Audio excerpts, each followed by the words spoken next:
This is a shiur on Parashat Vayigash. Now we know that Parashat Vayigash, something happened in the history of Kahal Israel. Yosef introduced himself to the brother. Finally, brothers are very puzzled. They don't know what's happening with them, what does HaKadosh Baruch Hu want from them. And they see these tragedies that's happening, and they're questioning the supervision of HaKadosh Baruch Hu, that why? How come these things are happening to us? Chazal tell us two words solved the greatest puzzle in the life of the brothers. They didn't know what's happening.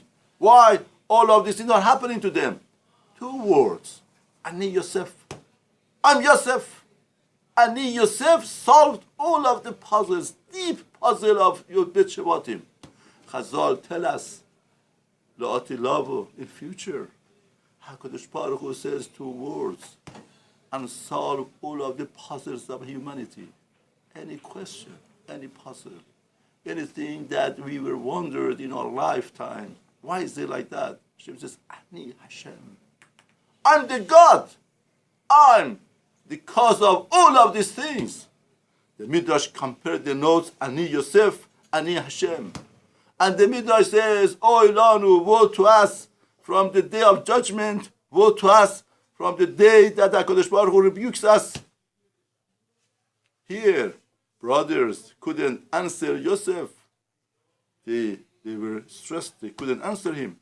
Now, how could we answer? Yosef, brothers stood in front of Yosef, only a person, and we stand in front of HaKadosh Baruch Hu, Melech, Malech HaMelachim, HaKadosh Baruch Hu, the King of the Kings. How could we answer? Now, before Hashem say, here, there's no judgment. Yosef just introduces himself and says, Ha'od Avichai, my father still is alive. Before Hashem say, the judgment of HaKadosh Baruch Hu is contradicting your own act. That's the way that Hashem judges a person. Here, there is a judgment here. What's the judgment? The judgment to brothers are that you are so worried about your father. Nafsho qeshura benafsho. His soul is tied up to the soul of Binyamin. If we destroy Binyamin, if we don't take back Binyamin, the father is going to die. No, Yosef is saying, Ani Yosef, I'm Yosef. My father still is alive. When you sold me, did you think about what's happening to me? At that time, these things went to your mind. You thought about it. You are contradicting yourself. Person tells him, did you learn Torah? He said, no, I didn't have brain to learn Torah. What did you do? I was a fisher. How did you become a fisher? Very simple. I planted flax, I made a net, and that's it. How did you learn that? You had brain for that. You don't have brain for Torah.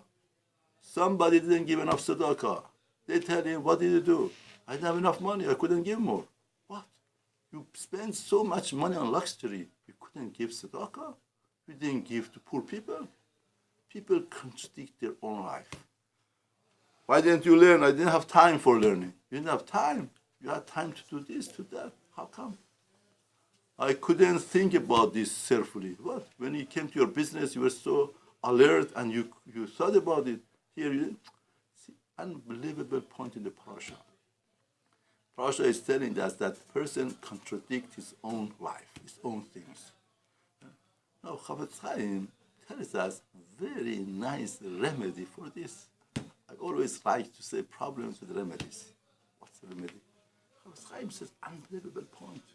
He says, we want to fight with Yetzer Hara, but we are not strong enough. We don't have enough weapon to fight with him. So strong. What should we do? Chafetz Chaim says, if you have an appointment in the morning for money, you are there, on time, everything.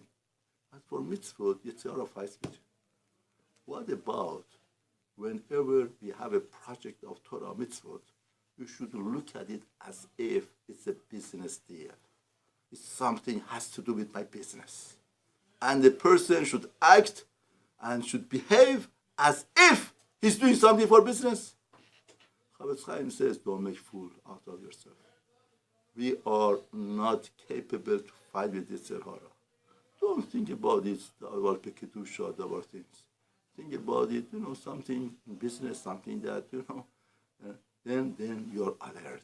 Then all of your kochot are there. strengths are there. Everything comes and helps and does it. But science says, person should feel it's something mundane, something for business, person is doing, then the person does it. This way, person could fight with Yetzer Hara. See, at the end of the day, we have to conquer Yetzer Hara. However that we could do it, we should do it.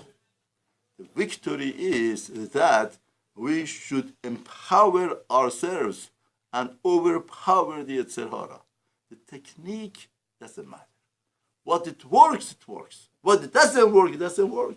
Person goes to war and he's defeated. He comes back injured. He's about to die. He lost the war. Person helps himself with whatever that we could do, however that we could do. Somebody told me, when he wants to fight with Yetzer Hara, what does he do?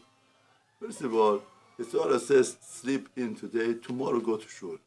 Use his technique against him. Say, today I go to shul, tomorrow I go to sleep. Yetzer Hara says, this minute is a good minute, use it, seize the minute. It's not going to come up. This attraction, this appealing point doesn't come up. Let's use it. Let's use his weapon against him. Okay, see, till now I was kadosh, I was tahor. One more second, one more minute, I'm kadosh, then I see what happens. Person is about to get angry. The anger is there. That moment, he could seize himself. Say, Sarah says, you have all right in the world to get angry. What else should happen to you? Anything's happening to you. He says, till this minute I didn't get angry. One more minute, one more minute, one more minute. One more minute could save a lot of things in life, a lot of arguments, a lot of misbehavior, a lot of things being said that now you cannot get it back. The impact is there, the scar is there. One more minute could save one's life. That's the way that Chachamim are telling us. This is the way to fight with Yetzer Hara. With one more minute, we could capture the war.